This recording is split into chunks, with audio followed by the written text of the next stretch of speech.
નમસ્કાર, આપ જોઈ રહ્યા છો નેશન પ્લસ ન્યૂઝ. હું છું આપની સાથે હેતલ ભગત. આજ રોજ ભારતીય જનતા પાર્ટી ગુજરાત પ્રદેશના કાર્યાલય શ્રી કમલમ ખાતે સંગઠન પર્વની વિશેષ કાર્યશાળા યોજાઈ હતી.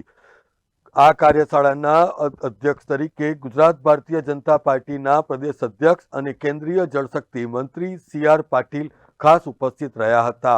આ પ્રસંગે રાષ્ટ્રીય મહામંત્રી ડોક્ટર રાધામોહનદાસ અગ્રવાલ, પ્રદેશ સંગઠન મહામંત્રી રત્નાકરજી, પ્રદેશ મહામંત્રી રજનીભાઈ પટેલ સહિત પ્રદેશના ઉપાધ્યક્ષ, સાંસદો, રાજ્ય સરકારના મંત્રીઓ, તમામ ધારાસભ્યો, ચૂંટણી અધિકારીઓ અને પ્રદેશના પદાધિકારીઓ ઉપસ્થિત રહ્યા હતા.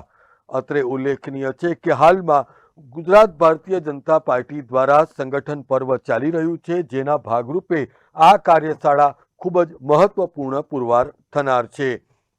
સંગઠન પર્વ અંતર્ગત આયોજિત પ્રદેશ કાર્યશાળામાં વડોદરા સંગઠનની ટીમ પણ ખાસ ઉપસ્થિત રહીને તેમણે પણ માર્ગદર્શન મેળવ્યું હતું.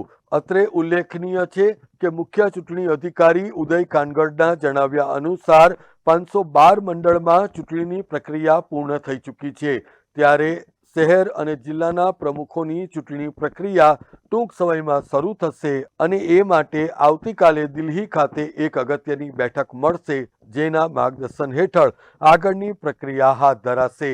આજે યોજિત વર્કશોપમાં સી.આર. પાટીલ, રાધામોહનદાસ અગ્રવાલ તેમજ સંગઠન મહામંત્રી રત્નાકરજી દ્વારા માર્ગદર્શન આપવામાં આવ્યું હતું.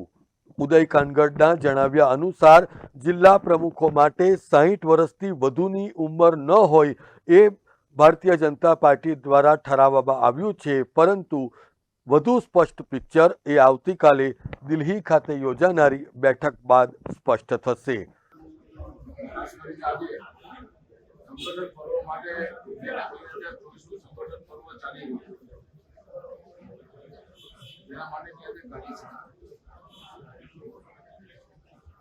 સમિતિનું ગઠન અને સમગ્ર ગુજરાતમાં મંડળના અધ્યક્ષોની જે કાંઈ ચૂંટણીની પ્રક્રિયા હતી એ 580 મંડળમાંથી 512 જેટલા મંડળમાં ચૂંટણીની પ્રક્રિયા પૂરી કરવામાં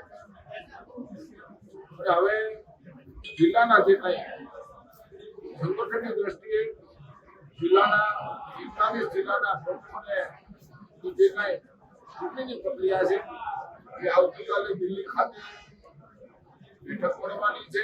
રાષ્ટ્રીય કાર્યાલય ત્યાં જે પ્રમાણે માર્ગદર્શન મળે જે પ્રમાણે આગળની પ્રક્રિયા કરવામાં આવશે. અને આજે દેશના અધ્યક્ષ શ્રી સી.આર. પાટીલ સાહેબે માર્ગદર્શન આપ્યું. રાષ્ટ્રીય મહામંત્રી આદરણીય શ્રી રાધામોહન અગ્રવાલજીએ પણ આજે તમામ કાર્યકર્તાઓને આગામી દિવસોમાં જે સંગઠનની પ્રક્રિયા જે કાંઈ ક્રાઇટેરિયા છે, જે મર્યાદા છે, એના માટે પણ આજે માર્ગદર્શન આપ્યું છે. અને સંગઠનમાં જિલ્લાના પ્રમુખ તરીકે એમનું જે કંઈ આજે માર્ગદર્શન હતું એ પાર્ટીના કાર્યકર્તાઓ માટે ખૂબ મહત્વનું છે.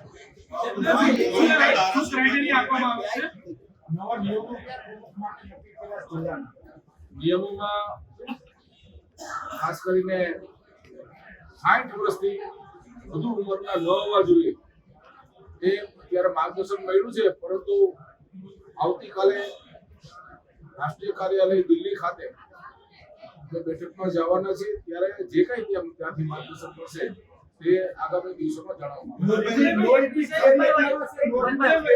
જે ક્રાઇટેરિયા આવશે એ આવતીકાલે રાષ્ટ્રીય કાર્યાલય ખાતે બેઠક છે, એમાં જે કંઈ અમને માર્ગદર્શન આપવામાં આવશે જે પ્રમાણે આગામી દિવસોમાં Janak Patel, nation plus news, Gandhinagar. સમાચારોના સતત અપડેટ મેળવવા માટે અમારી નેશન પ્લસ ન્યૂઝની યુટ્યુબ ચેનલને સબસ્ક્રાઇબ કરો, બેલ આઇકન દબાવો અને જોડાયેલા રહો ફેસબુક, ઇન્સ્ટાગ્રામ અને ટ્વિટર પર.